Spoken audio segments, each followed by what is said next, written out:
कतरन्नो न चैतद्विद्मः कतरन्नो गरीयो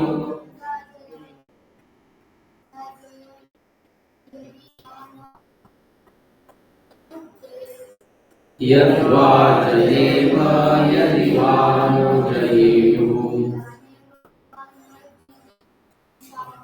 यानेव हत्वा न जिजीविषामः तेव स्थितः प्रमुखे धर्तराष्ट्राः। राम और एक दिन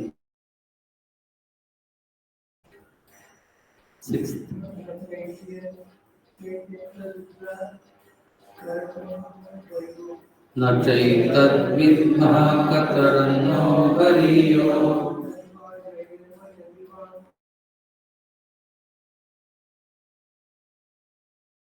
जयेम यदि वा नो जयेयुः यानेव हत्वा न जिजीविषामः ते अवस्थितः प्रमुखे धर्तराष्ट्राः। तो न च एतद् विद्मः, तो विद्मः ये शब्द जरा गायत्री में भी आता है।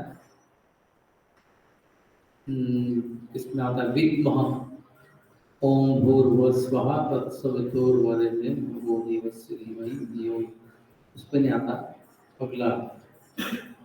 तो विद्मः यानी कि जानना, विद धातु मैंने यहाँ पर जरा क्या लिखा, विद धातु यानी कि विद ज्ञानी। वैसे ये ओरिजिनल धातु और उसका अर्थ सप्तमी विभक्ति में दिए जाते, जैसे कृ करणे, कृ टू डू, तो यहाँ पर विद यानी कि नॉलेज प्राप्त करना, और इधर ये विद्मः शब्द आता है। तो अहम आवाम वयम न विद्मः, श्लोक में इधर, तो संदर्भ के अनुसार वयम ये थोड़ा है, वयम श्लोक का दिख नहीं रहा है लेकिन वो संदर्भ के अनुसार है उधर। वयम एतद् न विद्मः, हमको ये भी पता नहीं है, क्या पता नहीं है, कतरन्नो गरीयः, कौन सी चीज श्रेष्ठ है ये भी हमें पता नहीं। तो कौन सी दो चीजों के बारे में बात कर रहे हैं कि जो श्रेष्ठ है या नहीं, पता नहीं। तो पहली चीज क्या है, यद्वा जयेम, क्या हम विजय प्राप्त करें, जयेम, तो ये भी जी जये ये धातु है, ध्वादि का, यहाँ पर देखिए जयेम जयेयुः, हम विजय प्राप्त करें, या ते जयेयुः, वो विजय हमारे ऊपर प्राप्त करें। ऐसा दो क्रिया बने एक ही लाइन में, यद्वा जयेम यदि वानुः जयेयुः। और जिनको यान एव हत्वा, जिनको ही मारकर हम वापस जीवित रहने की इच्छा नहीं करते, न जिजीविषामः, तो ये जिजीविषु ये जीवित रहने की इच्छा करने वाले, तो ऐसे रिश्तेदारों को मारकर हम खुद जीवित नहीं रहना चाहते, वही रिश्तेदार अभी ते एव वापस, ते एव प्रमुखे हमारे सामने राष्ट्र, वही धृतराष्ट्र के पुत्र जिनको मारकर हम खुद जीवित रहने की इच्छा नहीं करते, वही धृतराष्ट्र के पुत्र हमारे सामने खड़े। तो अर्जुन अपना इनडिसाइसिव नेचर, इतना आर्ग्यूमेंट कर रहे हैं लेकिन फिर भी डिसीजन नहीं ले पा रहे हैं। बहुत 4-5 तर्क दिए, तो अभी खुद ही डिसाइड करोगे युद्ध करना है क्या नहीं, इतना क्यों तर्क प्रस्तुत कर रहे हैं। लेकिन जनरली जो लोग बहुत तर्क करते बाद में निर्णय नहीं ले पाते। अर्जुन जैसे व्यक्ति भी बहुत अनुभवी है, 50-60 साल का, गुरुकुल का भी उनका अनुभव है, ट्रेनिंग है, लेकिन फिर भी वो कंफ्यूज है। उनके सामने आजकल का कोई व्यक्ति बोल सकता है कि मुझे अर्जुन से ज़्यादा ज्ञान प्राप्त है, मुझे किसी के पास कंसल्ट करने की, बताने की जरूरत नहीं है। अर्जुन जैसा व्यक्ति कंफ्यूज हो सकता है, तो हम तो जीवन में किसी ना किसी प्रसंग में कंफ्यूज होंगे ही। हमको भी किसी न किसी दूसरे व्यक्ति की मार्गदर्शन की जरूरत पड़ेगी ही। तो ये श्लोक का थोड़ा सा विश्लेषण, अभी प्रभुपाद का अनुवाद क्या है श्लोक का, ये पढ़ते हैं। हम यह भी नहीं जानते कि हमारे लिए क्या श्रेष्ठ है, न च एतत् वयं विद्मः, उनका जीतना या उनके द्वारा जीते जाना। तो यहाँ पर ऐसा पैसिव वॉइस लगता है, लेकिन है वो एक्टिव ही है। दोनों एक ही लट लगा के ही दोनों क्रियापद हैं। ट्रांसलेशन में थोड़ा सा अलग अर्थ है। यदि हम धृतराष्ट्र के पुत्रों का यान एव हत्वा, यान यानी कि धृतराष्ट्र के पुत्रों को वध कर देते हैं, तो हमें जीवित रहने की आवश्यकता नहीं है। न जिजीविषाम, फिर भी वे युद्ध भूमि में हमारे समक्ष प्रमुखे अवस्थिता खड़े हैं। अर्जुन की समझ में यह नहीं आ रहा था कि वह क्या करे, युद्ध करे या अनावश्यक रक्तपात का कारण बने। यद्यपि क्षत्रिय होने के नाते युद्ध करना उसका धर्म है, या फिर वह युद्ध से विमुख होकर भीख मांगकर जीवन यापन करे। यदि वह शत्रु को जीतता नहीं, तो जीविका का एकमात्र साधन भिक्षा ही रह जाता है। फिर जीत भी तो निश्चित नहीं है, क्योंकि कोई भी पक्ष विजयी हो सकता है। यदि उसकी विजय हो भी जाए, क्योंकि उसका पक्ष न्याय पर है, तो भी यदि धृतराष्ट्र के पुत्र मरते हैं, तो उनके बिना रह पाना अत्यंत कठिन हो जाए। उस दशा में यह उसकी दूसरे प्रकार की हार होगी। रिश्तेदार मार जाएंगे तो जीत होकर भी वो हार जाएगा। अर्जुन द्वारा व्यक्त इस प्रकार के ये विचार सिद्ध करते हैं कि वह न केवल भगवान का महान भक्त था, अपितु वह अत्यधिक प्रबुद्ध और अपने मन तथा इंद्रियों पर पूर्ण नियंत्रण रखने वाला था। राज परिवार में जन्म लेकर भी भिक्षा द्वारा जीवित रहने की इच्छा उसकी विरक्ति का दूसरा लक्षण है। ये सारे गुण तथा अपने आध्यात्मिक गुरु श्री कृष्ण के उपदेशों में उसकी श्रद्धा, ये सब मिलकर सूचित करते हैं कि वह सचमुच पुण्यात्मा था। इस तरह यह निष्कर्ष निकला कि अर्जुन मुक्ति के सर्वथा योग्य था। जब तक इंद्रियां संयमित न हो, ज्ञान के पद तक उठ पाना कठिन है, और बिना ज्ञान तथा भक्ति के मुक्ति नहीं होती। अर्जुन अपने भौतिक गुणों के अतिरिक्त इन समस्त दैवी गुणों में भी दक्ष था। तो अर्जुन इतना एकदम करुणा से उसका हृदय भरा है, लेकिन फिर भी उसका थिंकिंग कैपेसिटी अभी भी इंटैक्ट है। सब एंगल से सोच रहा है, सिवा जो उसका ड्यूटी का व्यू पॉइंट है वो नहीं सोच रहा है, बाकी सब एंगल से सोच रहा है। तो आजकल जरा ट्रेनिंग दिया जाता है कि एक ही परिस्थिति को अलग अलग दृष्टिकोण से देखिए, एक्सरसाइजेस करवाए जाते हैं। तो शास्त्र पढ़ेंगे तो ये अपने आप हो जाता है, सेपरेटली करने की जरूरत नहीं। तो अभी अर्जुन का एक कंफ्यूज अवस्था में अभी शरणागति के बारे में श्लोक अगला है। कार्पण्य दोषोपहत स्वभावः पृच्छामि त्वां धर्म सम्मूढचेताः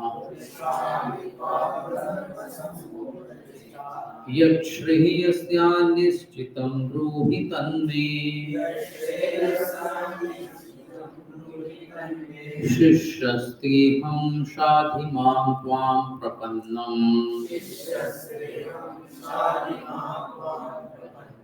कार्पण्यदोषोपहतः स्वभावः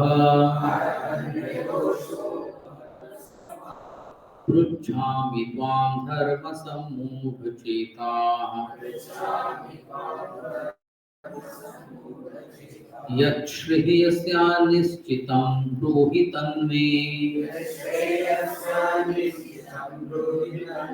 शिष्यस्तेऽहं शाधि मां त्वां प्रपन्नम्।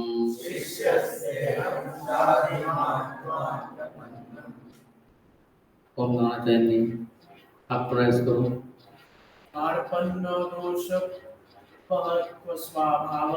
कार्पण्यदोषोपहतः स्वभावः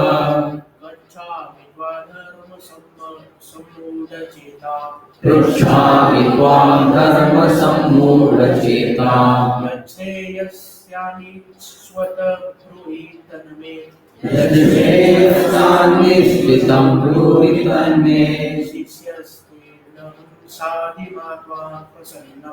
शिष्यस्तेऽहं शाधि मां त्वां प्रपन्नम्। और एक जन को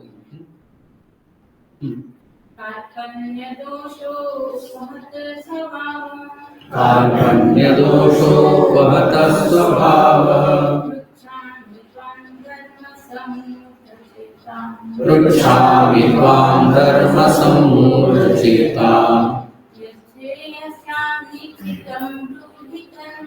यच्छ्रेयस्यान्निश्चितं ब्रूहि तन्मे शिष्यस्तेऽहं शाधि मां त्वां प्रपन्नम्। तो यहाँ पर पृच्छामि यानी कि मैं पूछ रहा हूँ, अहम पृच्छामि। इधर भी अहम शब्द इधर नीचे आया है, लेकिन उधर जरा अलग छोटा वाक्य है। पहले दो लाइन में अहम शब्द है, लेकिन दिखने का अहम पृच्छामि, कम पृच्छामि, त्वाम पृच्छामि, मैं आपको पूछ रहा हूँ। और मेरी अवस्था कैसी है? तो अहम ईदृशः अहम, तो इसके लिए दो शब्द है। मैं जो कि कार्पण्य यानी कि जो करुणा से प्रभावित हुई अवस्था का दोष, कार्पण्य दोष, उपहत स्वभाव, जिसका स्वभाव ये करुणा के दोष से प्रभावित हुआ है, ऐसा मैं। और कैसा मैं? धर्म सम्मूढ़ चेता, चेता यानी कि चेतना या मन, वो कैसा हुआ है? मूढ़ और सम्मूढ़। मूढ़ यानी कि जरा भ्रमित, सम्मूढ़ यानी कि पूरी तरह से भ्रमित। और किसके बारे में भ्रमित हुआ है? धर्म, लड़ना मेरा धर्म है, या रिश्तेदारों को न मारकर युद्ध भूमि छोड़कर जाना ये मेरा धर्म है, दोनों में से क्या है? तो इसके बारे में जिसकी चेतना भ्रमित हुई है, ऐसा मैं। तो ये दो शब्द करता है और कर्म है। कृष्ण त्वाम और पृच्छामि ये क्रिया। तो मैं पूछ रहा हूं, और यद यद श्रेय और यद श्रेय स्यात्, तो ऐसी जो बात मेरे लिए लॉन्ग टर्म बेनिफिट हो। श्रेय, एक है श्रेयस और दूसरा प्रेयस। प्रेयस यानी कि इमीडिएट कुछ बेनिफिट मिलेगा। तो जैसे कुछ लोग स्मगलिंग वगैरह करते हैं या गलत रास्ते से पैसा कमा देते, तो तुरंत उनको बेनिफिट मिलता है, लेकिन लॉन्ग टर्म उनका माइंड स्थिर नहीं रहता, और वो पैसा किसी न किसी अन्य दूसरे बुरे विचारों को जन्म देता है। तो इसलिए अब जानबूझकर अर्जुन श्रेय ये शब्द इस्तेमाल कर, जो मेरे लिए श्रेयस्कर है, और वो मुझे बताइए। तन में निश्चितम ब्रूहि, वो आप एकदम निश्चित करके, ऐसा नहीं कि अभी बताओगे कि ये तुम्हारे लिए श्रेयस्कर है और कुछ घंटे बाद या कुछ दिनों के बाद बोलेगी नहीं नहीं नहीं, ये स्ट्रेस कर नहीं, ये स्ट्रेस कर। कभी कभी ऐसे जो किसी टीम के लीडर रहते हैं वो बोलते हैं सब टीम को अभी ये प्रोजेक्ट पर आगे बढ़ो और इस डायरेक्शन से आगे बढ़ो, और कुछ समय कुछ दिन बीतने के बाद नहीं नहीं नहीं ये सब गलत है, हमको भी कैसे जाना है। तो जूनियर सब एकदम गुस्सा हो जाता है, अरे पहले क्यों नहीं बता, हमारा इतने दिन का एफर्ट्स वेस्ट हो गया। तो यहाँ पर अर्जुन एकदम सोच समझ कर शब्दों का चयन कर रहे हैं, जो श्रेयस्कर है और जो एकदम सर्टन है, निश्चित है, वही बात हमें बताइए। नहीं तो अगर मार्गदर्शन देने वाले ने कुछ अनिश्चितता दिखाई तो फिर उसके ऊपर की श्रद्धा अन्य लोगों की निकल जाती है। तो यत् श्रेयः स्यात्, और तन्मे निश्चितम ब्रूहि, तन्मे यानी कि मुझको, मह्यम, निश्चितम तो निश्चित रूप से आप बताइए। तो यहाँ पर मैं तुम्हें ये इतना अच्छा मार्गदर्शन देने के लिए आपको भी कुछ ना कुछ कीमत देनी पड़ेगी। जैसे आजकल कौन सी भी कंसल्टेंसी किसी व्यक्ति को अपना बढ़ा हुआ वेट कम करना है तो वो डाइटिशियन के पास जाते हैं, और डाइटिशियन के फ्री में एडवाइस नहीं देता हूँ, वो कुछ ना कुछ चार्ज करता है। इंडस्ट्री में कुछ फैक्ट्री प्रॉब्लम है, हमारा प्रोडक्ट में ये क्वालिटी चाहिए लेकिन नहीं आ रही है, तो कंसल्टेंसी, उधर भी लाखों रुपए कंसल्टेंसी के, केवल वो एक हफ्ता स्टडी करेगा वो पूरा प्रोसेस, और फाइनल उसका 4-5 पेजेस का एक कंक्लूजन रहेगा, उसका कीमत 1 लाख रुपए। इसका कंसल्टेंसी भी, डॉक्टर के पास जाओ, 5 मिनट ही तो हमारा सिर्फ पल्स चेक करेगा, 500 रुपये आजकल बड़े बड़े डॉक्टर की कंसल्टेंसी, 5 मिनट की फी 500 रुपये। हर क्षेत्र में आप देखिए एकदम। ये एकादशी आटा, एकादशी की चपाती बनाने का आटा, उसका में क्या क्या डाला, ये 3 चीजें डाली है, सिंगाड़ा डाला है, ये वराई डाली है, और राजगीरा का आटा है।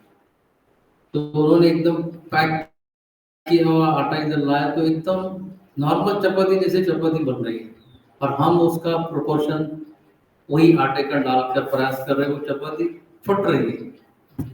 उसका सीक्रेट क्या है, तो फोन करके नहीं, वो नहीं बताएंगे आप, क्योंकि उसका सैकड़ों किलो माल अलग अलग जगह जा रहा है, वो अगर किसी दूसरे को दिया तो हमारा सेल कम हो जाएगा।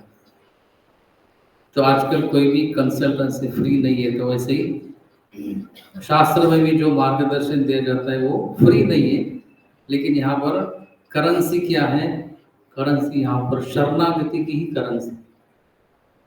तो अर्जुन बोल रहे हैं कि त्वाम अहम प्रपन्नम,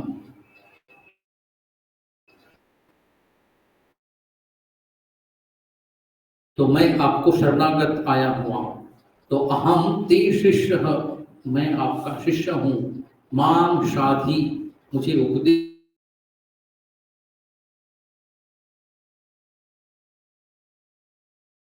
की कीमत अर्जुन देने के लिए तैयार है। कोई सोने के सिक्कों का मूल्य, लेकिन ये शरणागत होने का, तो पहले ही स्टूडेंट के बीच में ऐसा शरणागति का भाव रहता था, लेकिन आजकल जितना आदर उसके द्वारा नहीं मिलता। बहुत बार तो टीचर की उम्र भी थोड़े से ज़रा 8-10 साल स्टूडेंट्स की,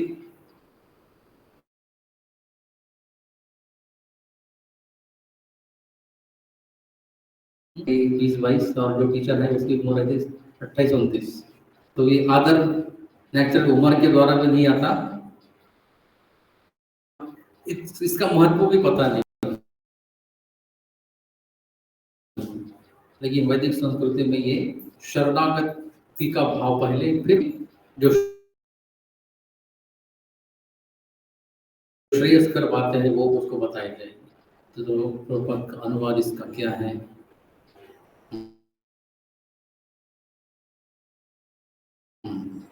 श्लोक किसने गाया था?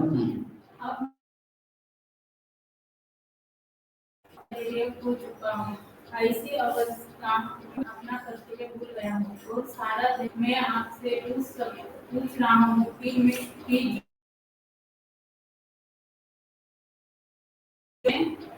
बताएं। अब मैं आपका शिष्य हूँ और आपका शरणागत हूँ। मां शाधी यानी कि मुझे उपदेश दीजिए।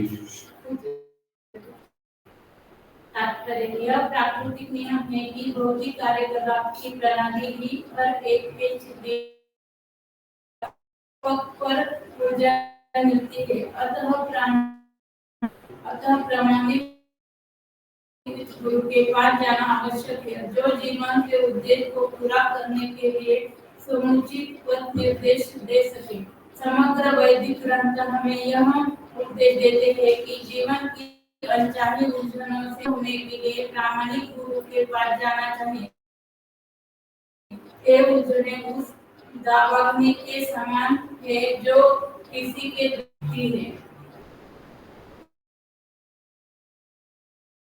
इसी प्रकार विश्व की स्थिति ऐसी है कि बिना चाहे जीवन में स्वतः उत्पन्न हो जाती है। कोई नहीं चाहता कि आगे आग लगे, किंतु फिर भी वह लगती है और हम अत्यधिक व्याकुल हो। अंततः वैदिक वाङ्मय उपदेश देता है कि जीवन की उलझनों को समझने तथा उनका समाधान करने के लिए हमें जाना चाहिए। जिस व्यक्ति का प्रामाणिक गुरु होता है वह सदा है। अंततः मनुष्य को भौतिक उलझनों में न रहकर गुरु के पास जाना चाहिए। यही इस श्लोक का तात्पर्य है। आखिर भौतिक उलझनों में कौन सा व्यक्ति पड़ता है? वह जो जीवन की समस्याओं को नहीं समझता। बृहदारण्यक उपनिषद 3.8.10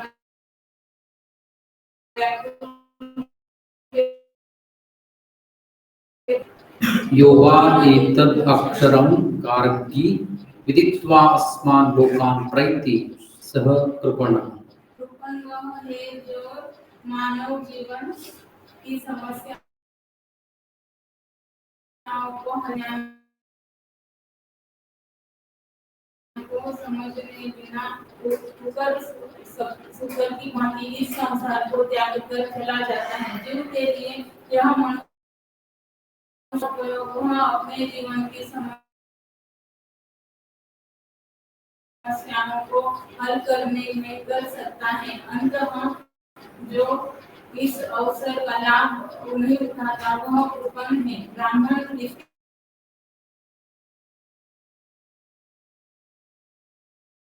यह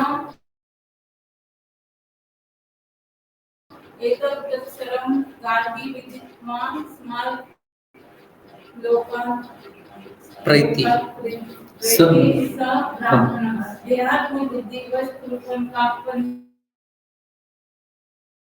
सारा समय परिवार समाज के शादी कर्म रोग के आधार पर अपने पारिवारिक जीवन अर्थात पत्नी सोचता है कि वह अपने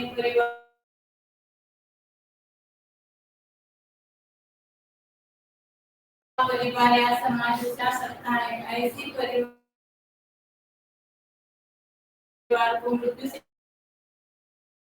की बेटी बच्चों की देखभाल करते हैं। बुद्धिमान होने के कारण अर्जुन समझ गया कि पारिवारिक सदस्यों के प्रति उनकी रक्षा करने की उसकी इच्छा ही उसकी उलझनों का कारण है। यद्यपि वह समझ रहा था कि युद्ध करने का कर्तव्य उसकी प्रतीक्षा कर रहा था, किंतु कृपण दुर्बलता कार्पण्य दोष के कारण वह अपना कर्तव्य नहीं निभा रहा था। अतः वह परम गुरु भगवान कृष्ण से कोई निश्चित फल निकालने का अनुरोध कर रहा है। वह कृष्ण का शिष्यत्व ग्रहण करता है। वह मित्रता पूर्ण बातें में बंद करना चाहता है। गुरु तथा शिष्य की बातें गंभीर होती हैं और अब अर्जुन अपने मान्य गुरु के समक्ष गंभीरता पूर्वक बातें करना चाहता है। इसलिए कृष्ण भगवद गीता ज्ञान के आदि गुरु हैं और अर्जुन गीता समझने वाला प्रथम शिष्य है। अर्जुन भगवद गीता को किस तरह समझता है, यह गीता में वर्णित है। किसी को मनुष्य रूप कृष्ण की नहीं बल्कि अजन्मा कृष्ण की शरण ग्रहण करनी चाहिए। कृष्ण के अंतः तथा बाह्य में कोई अंतर नहीं है। इस ज्ञान के बिना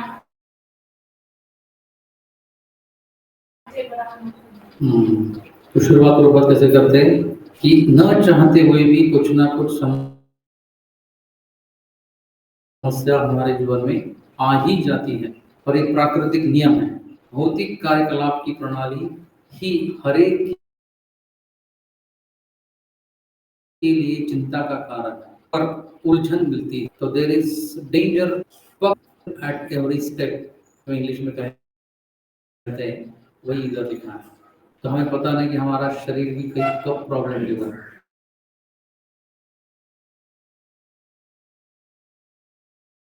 देगा, कब एस्थमेटिक अटैक आ जाएगा, सांस लेना और अचानक सांस लेने में प्रॉब्लम होगा, या पैरालिटिक अटैक आ जाता है, नर्वस सिस्टम एक साइड की एकदम काम करना बंद हो जाती है। आप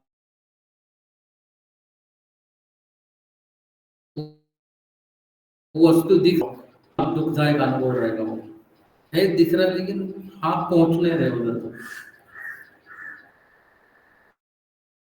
तो इतना अनसर्टनिटी है लाइफ में, लेकिन फिर भी लोग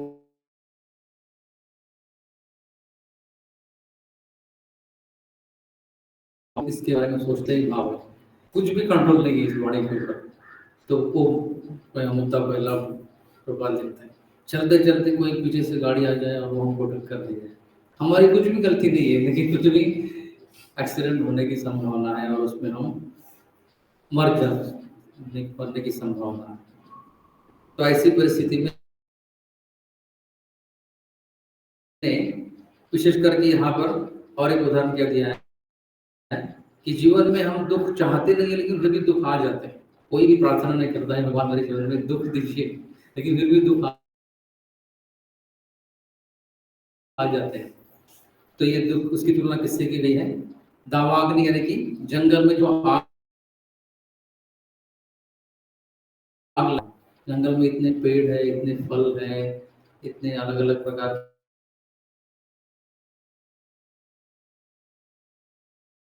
है, इतनी नेचुरल वैरायटी है और उसमें आग लगे ऐसा कोई भी इच्छा नहीं करता, लेकिन फिर भी दो बाम्बू या दो टहनियां एक दूसरे से रगड़ जाते हैं और वो खुद ही जल जाते हैं, आपस में झगड़ते नष्ट हो जाते दोनों। तो ये हर एक के जीवन में होगा, केवल अर्जुन के जीवन में हो रहा है, किसी दूसरे व्यक्ति के जीवन में हो रहा है ऐसा नहीं, हर एक के जीवन में ये होगा।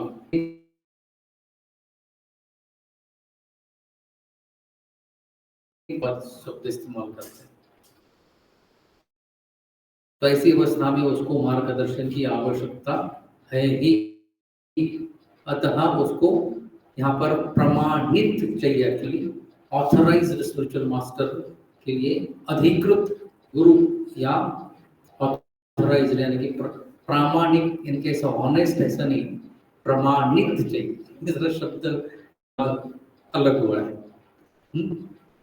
प्रमाणित चाहिए। तो ये मुद्दा पहले, जीवन की समस्याओं को सुलझाए बिना जो मर जाता है वो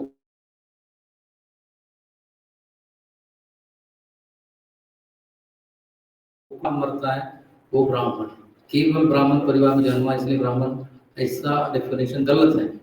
जीवन की समस्याओं को हल या उसका सॉल्यूशन ढूंढकर जो मरता है वही ब्राह्मण है, भले ही वो वैश्य कुल में जन्मा हो या किसी अन्य कुल में। तो ये बृहदारण्यक उपनिषद का श्लोक भी बताते हैं। उसका अर्थ क्या है? जो योवा एतद अक्षरम गार्गी अविदित्वा, तो गार्गी में जो ई है वो यह बन जाता है और आगे का अ लगा कर वो पूरा यह दिखता है। लेकिन उसको तोड़ेंगे तो वो जो वक्ता है वो गार्गी,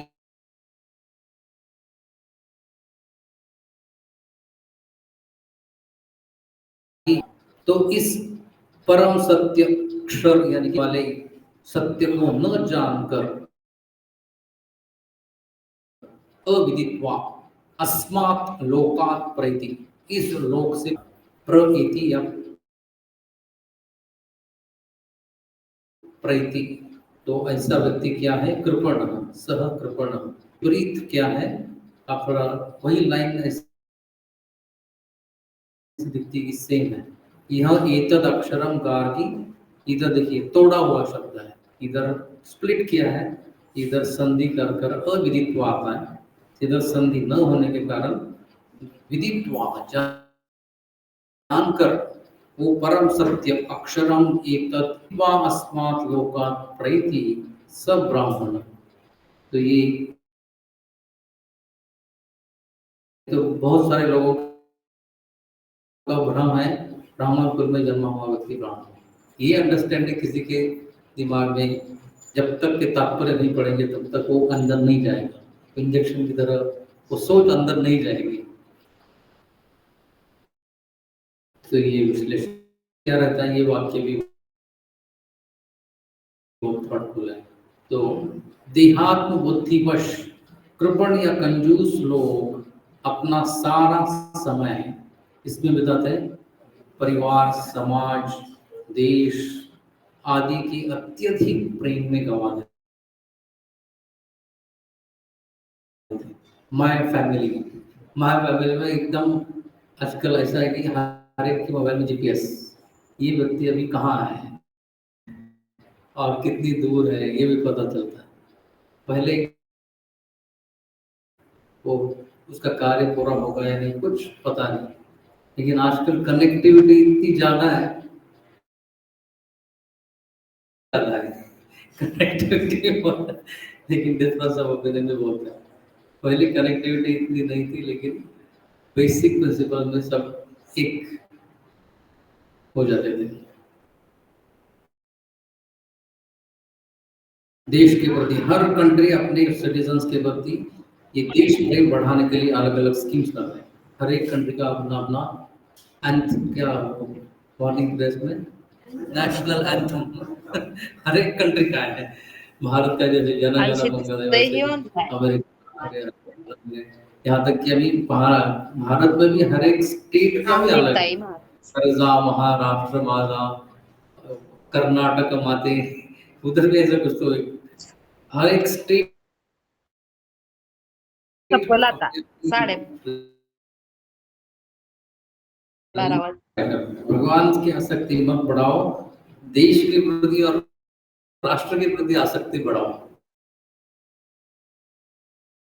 एकदम विचित्र उनकी टीचिंग है। जो नेशनल होना चाहिए, शास्त्र की बात नहीं सिखाए कुछ, अपना कंट्री में तो एकदम कंपल्सरी मिलिट्री ट्रेनिंग हो, स्त्री हो पुरुष हो, बेटा हो बेटी हो, पहला कुछ तो 4-5 साल आर्मी में ही होते था।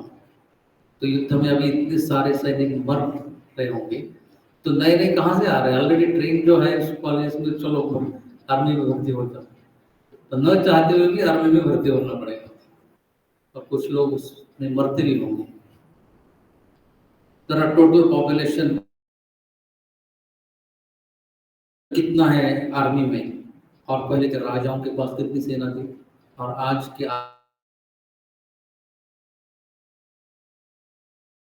सुबह रोग गोस्वामी आर्मी में कितनी सेना है, जरा अंदाज के।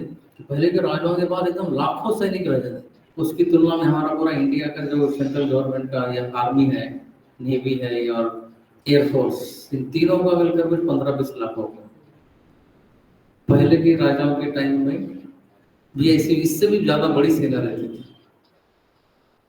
यानी कि पहले के लोग जरा ज्यादा सतर्क थे प्रोटेक्ट करने के लिए, अब अलग है। देश के प्रति, देश को प्रोटेक्ट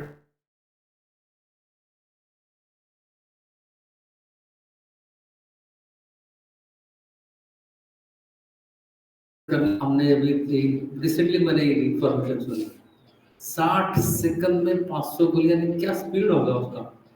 वो व्यक्ति को जिसके ऊपर चलाएंगे वो बच ही नहीं सकता। के लिए आजकल ऐसे टेररिस्ट के पास है, और वो अमेरिका ने मैन्युफैक्चर किए हुए गन्स, कश्मीर जो टेररिस्ट, कश्मीर में जो है टेररिस्ट उनके पास है, लेकिन अमेरिका वाले सपोर्ट कर रहे हैं इसको। तो एकदम विचित्र बात।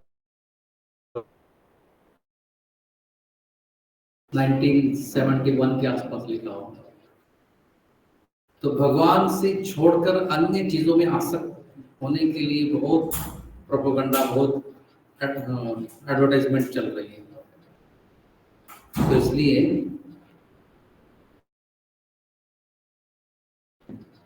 बालस्तावत् क्रीडासक्ता तरुणस्तावत् तरुणीसक्ता वृद्धस्तावत्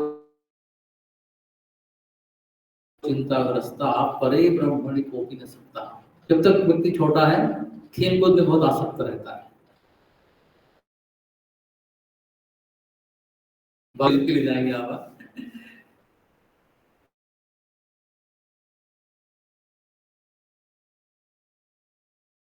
और अवस्था पोता भी उसकी 8वीं कक्षा में है, उसकी हेल्थ तो ठीक है ना, उसने खाया क्या नहीं आज, सब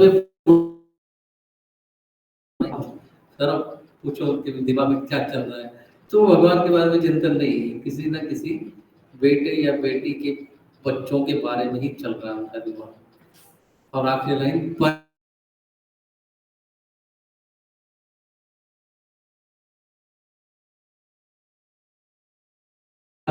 बढ़ाना चाहता, अन्य चीजों में ही बढ़ाना है।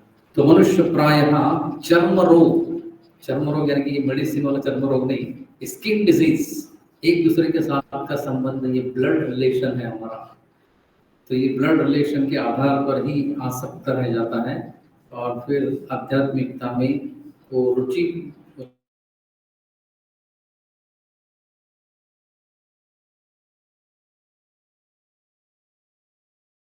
एक एक वाक्य, लेकिन सारांश एक कृपण और ब्राह्मण। तो यहाँ पर ये श्लोक सुनने के बाद नहीं, मुझे क्यों गुरु स्वीकार कर रहा है। पहली बात तो मेरी उम्र और आपकी उम्र सेम है, गुरु की उम्र जरा ज्यादा होनी चाहिए।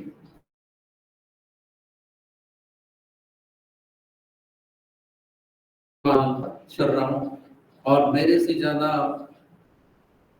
सीनियर और बहुत ज्ञानवान लोग हैं, युद्ध उनके पास आप जाओ, बृहस्पति के पास आप जाओ, शुक्राचार्य के पास आप जाओ, या अन्य जो बुजुर्ग। राइट साइड वाला बटन थोड़ा सा कम करना, एकदम राइट साइड वाला, और राइट, हाँ थोड़ा कम कर देना, हाँ ठीक है। तो ये भगवान अर्जुन को बोल रहे हैं कि तुम मेरे पास ही क्यों आ रहे हैं। तो उसका उत्तर 8वें श्लोक में अर्जुन दे रहे, नहीं प्रपश्य यच्छोकमुच्छोषणमिन्द्रियाणाम् अवाप्य भूमा वसपत्नमृद्धम्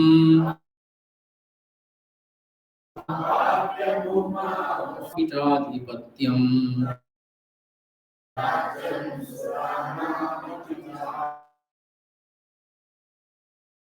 त्याग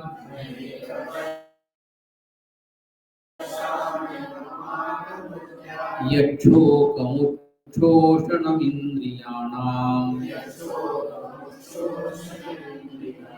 अवाप्य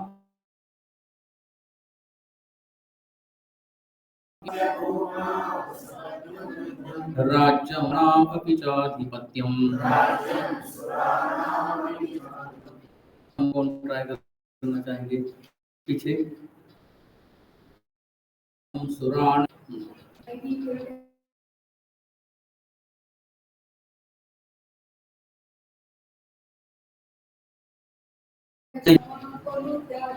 नहीं प्रपश्यामि ममापनुद्या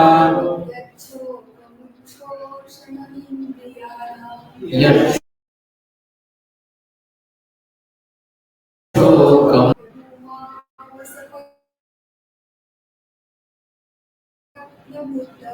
अवाप्य भूमा राज्यम् अपि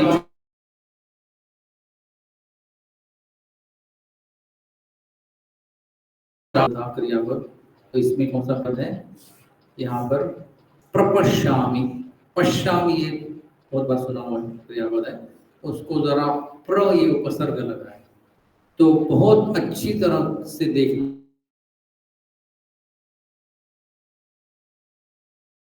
पश्यामि, मुझे अच्छी तरह से देखने के बाद भी दिख नहीं रहा है।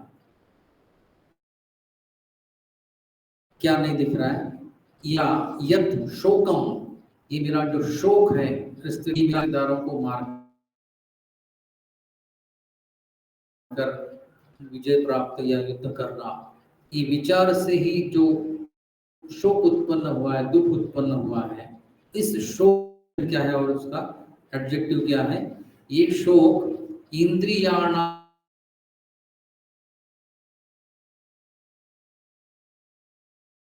उच्छोक, जैसे कि पहले अध्याय में हमने देखा था, तो अर्जुन बोल रहा है कि मेरे वेपथुश्च शरीरे में रोमहर्षस्य जायते, मेरा पूरा शरीर जल रहा है, मेरा ये शोक के कारण इंद्रियों में ऐसा ये ड्राइनेस, उच्छोषणम, इसको दूर करने के लिए अपनुद्य, अपनुद्य यानी कि दूर करने के लिए मुझे आप के अलावा कोई दूसरा, सुनने के बाद यहाँ पर एक्चुअली आर्गुमेंट आता है कि भगवान बोलते कि तुम्हें ये शोक अभी धन या राज्य न होने के कारण महसूस हो रहा है, जैसे ही धन आ जाएगा तुम्हारा ये शोक भी खत्म हो जाएगा।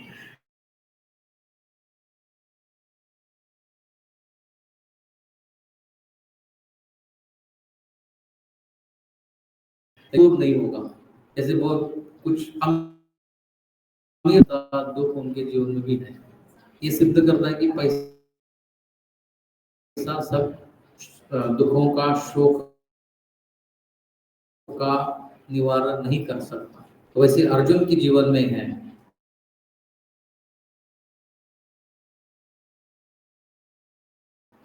कि भाई होने का पद, युधिष्ठिर तो सम्राट बनेंगे, तुम उनके भाई होने का पद प्राप्त हो जाएगा। अभी युधिष्ठिर बाद ये शोक दूर हो जाएगा। तो अर्जुन पृथ्वी पर असपत्नमृद्धम, समृद्ध यानी कि बहुत प्रॉस्परस,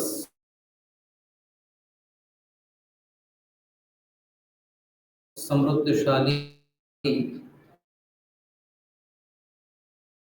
और यानी कि ऐसा कुछ शत्रु है, जैसे इजराइल के आसपास हमास एंड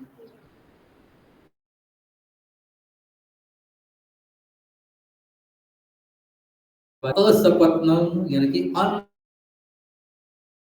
एक भी शत्रु नहीं है। आज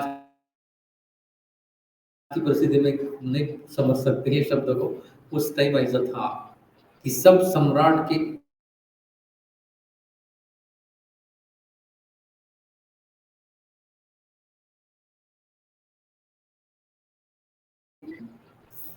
जो मराठा सम्राट ने शिवाजी महाराज ने युद्ध किया था, तो उसमें सम्राट किसको कहते हैं कि जिसके अंडर 5 लाख गांव रहता है, वो सम्राट। अभी भारत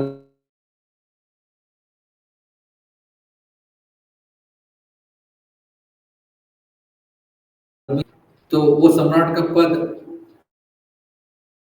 और शाली निष्कंटक, कंटक यानी कि कोई ना कोई कांटा जो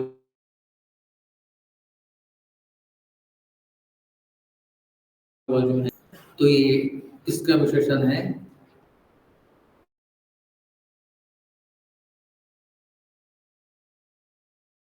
राज और उसकी तरह कई मुत्य न्याय इधर भी लाया है। अगर ये सत्य भी मिले तो भी मेरा ये शोक दूर नहीं हो सकता। ये शोक दूर होगा इसकी बात ही छोड़ जा।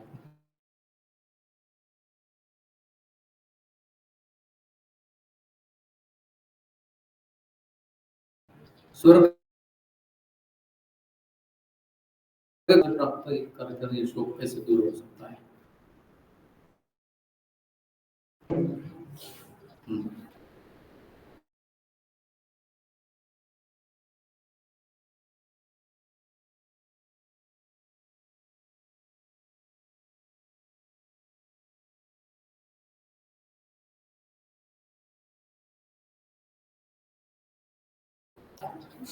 वो नहीं कर सकता।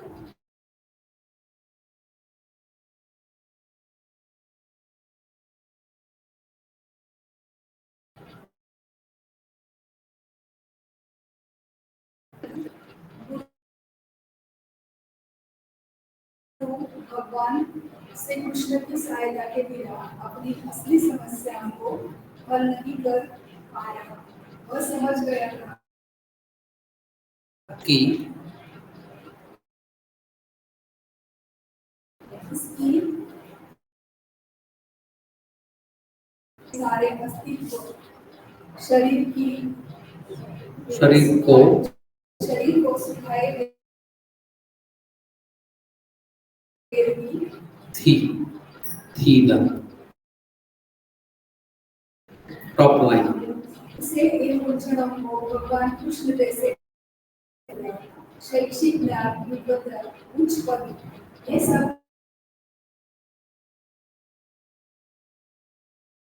जीवन की समस्या होता है तो वह एकमात्र गुरु है।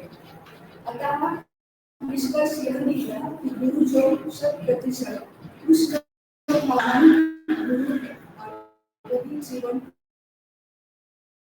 की समस्याओं का हल कर सकता है। भगवान के विज्ञान में दक्ष हो, कृष्ण तत्वेता हो, चाहे वह जिस किसी जाति का हो, वही वास्तविक गुरु है।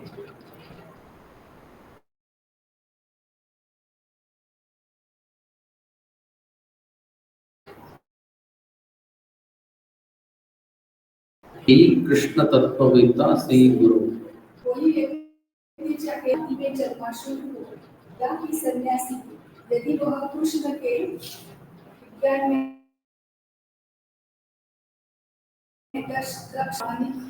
गुरु है, चैतन्य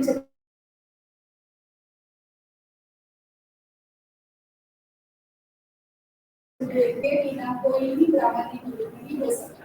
वैदिक साहित्य में भी कहा गया है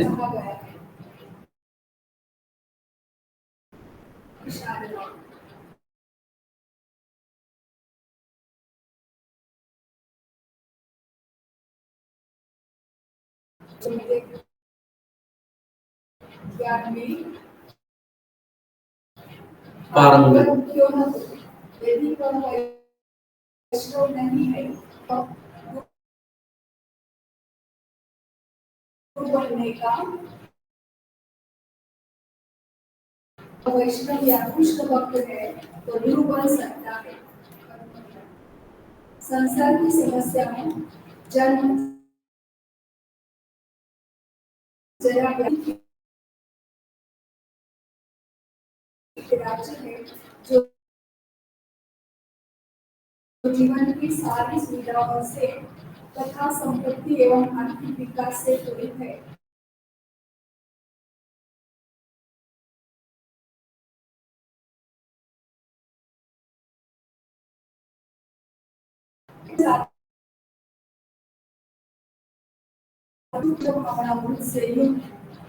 कृष्ण के प्रामाणिक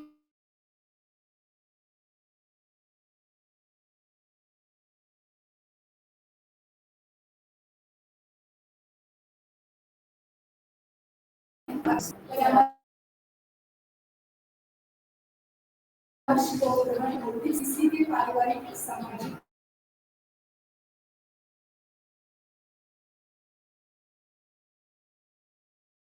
राष्ट्रीय अंतर्राष्ट्रीय अवस्था से उत्पन्न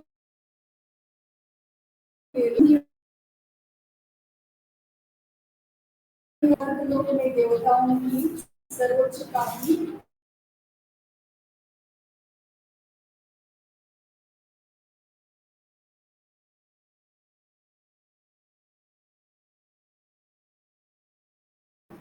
उचित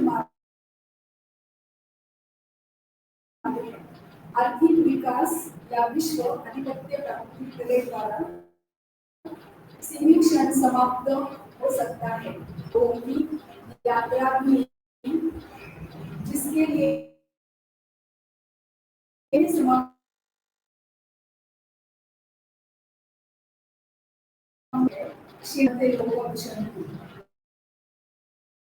जब पुण्य कर्मों के फल समाप्त हो जाते हैं निम्नतम स्तर पर गिर जाता है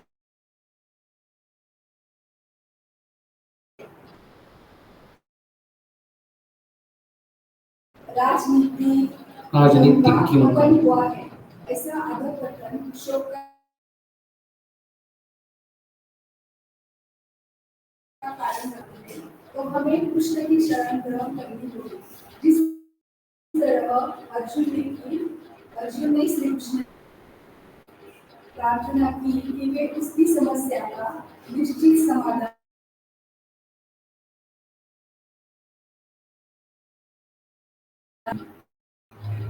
तो मेन मुद्दा श्लोक का क्या है कि धन सभी समस्याओं का हल हो सकता है ऐसा नहीं है। बड़े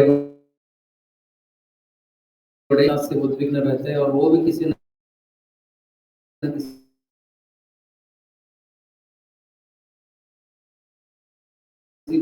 जो धनी परिवार है वो किसी न किसी गुरु से कनेक्टेड है कि टाटा किसी गुरु के साथ संबंध है क्योंकि वो जानते हैं कि इतना पैसा होने के बाद भी कुछ ना कुछ मानसिक व्यथा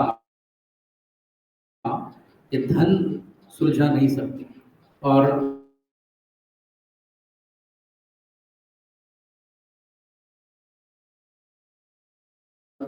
दो संदर्भ देते हैं चैतन्य चरितामृत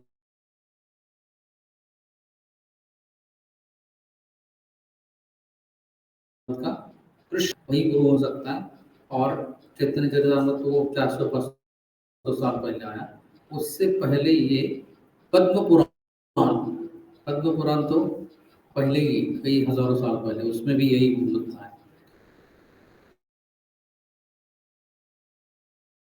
षट कर्म नहीं है तो वो गुरु नहीं हो सकता। अवैष्णव गुरु न स्यात् तो गुरु नहीं हो सकता वो। लेकिन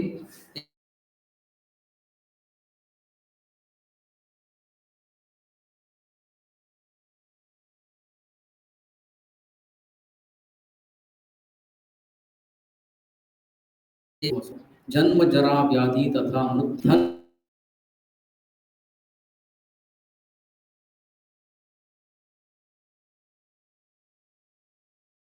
संचय तथा आर्थिक विकास से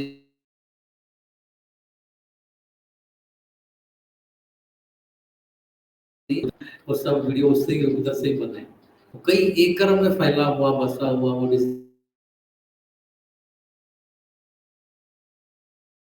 डिज्नीलैंड है। वो देखने के लिए बहुत हाई टिकट पे है। 2-3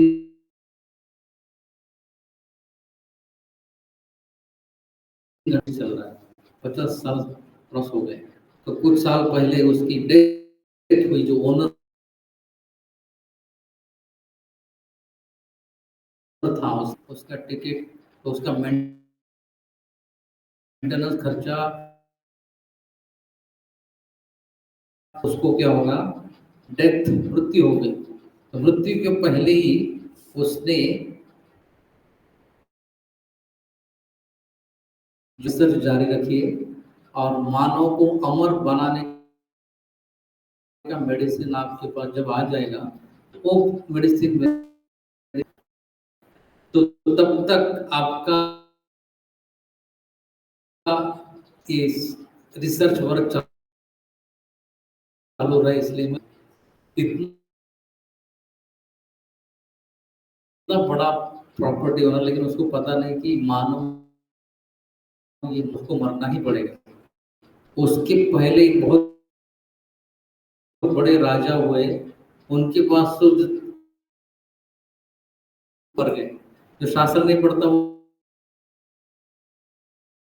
वो ऐसा कुछ अलग ही सोच उसकी रहती है जो कि इम्पॉसिबल।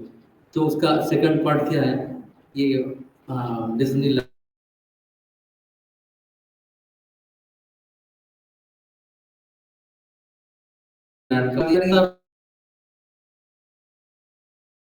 का पैसा ही साइंटिस्ट लोगों को पूरा है उनका रिसर्च, तो ये जल्दी से जल्दी साइंटिस्ट लोगों का रिसर्च बंद करना चाहिए। तो सब रिश्तेदार एकत्र आए, हम आपको पैसे देते हैं, आप आपका रिसर्च बंद कीजिए, इसको कभी आगे मत बढ़ाइए। तो इस साइंटिस्ट लोगों को दोनों से पैसे मिले और वो रिसर्च बंद हुआ और कुछ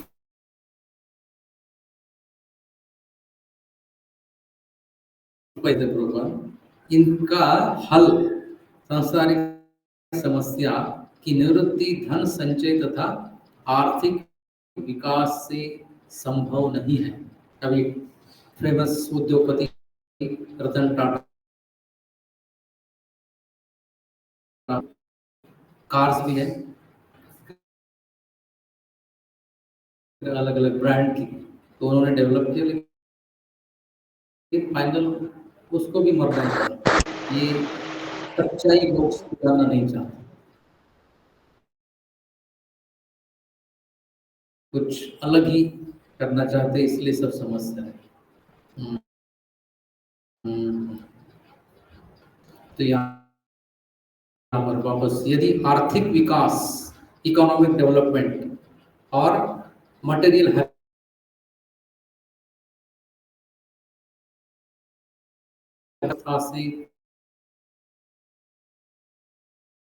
उत्पन्न हुए शोकों को दूर कर पाते तो अर्जुन यह न कहता कि पृथ्वी का अप्रतिम राज्य या स्वर्गलोक में देवताओं की सर्वोच्चता भी उसके शोकों को दूर नहीं कर सकती। तो कितनी सारी पंचवार्षिक योजनाएं 1950 ऑनवर्ड्स अब हो गई, मतलब अब ये 15वीं चल रही है, ज्यादा प्रॉस्पेरिटी हो तो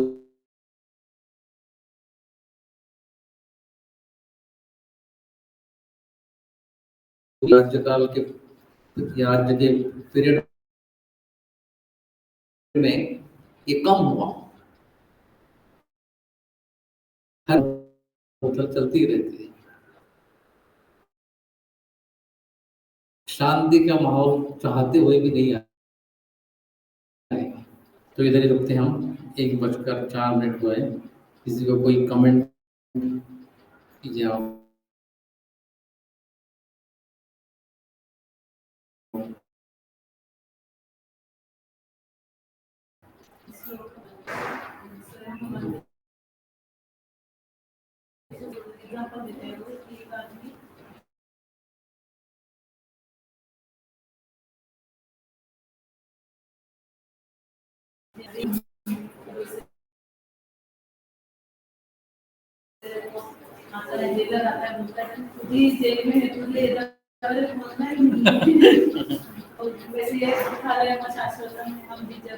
वो ऑलरेडी जेल है, इसमें हम कितना कोशिश करें अपने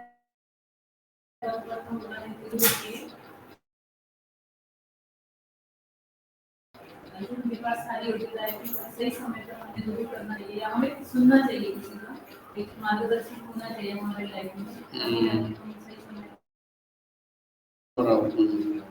ये सीख हम सीख सकते हैं। अर्जुन इतना सही व्यक्ति को क्वालिफाइड होते हुए सही समय पर विजयी हुए, शांति की रही और वो जीवन का लक्ष्य पाता है।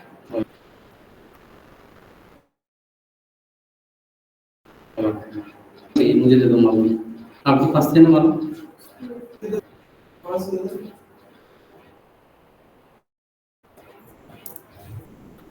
तो अगले रविवार को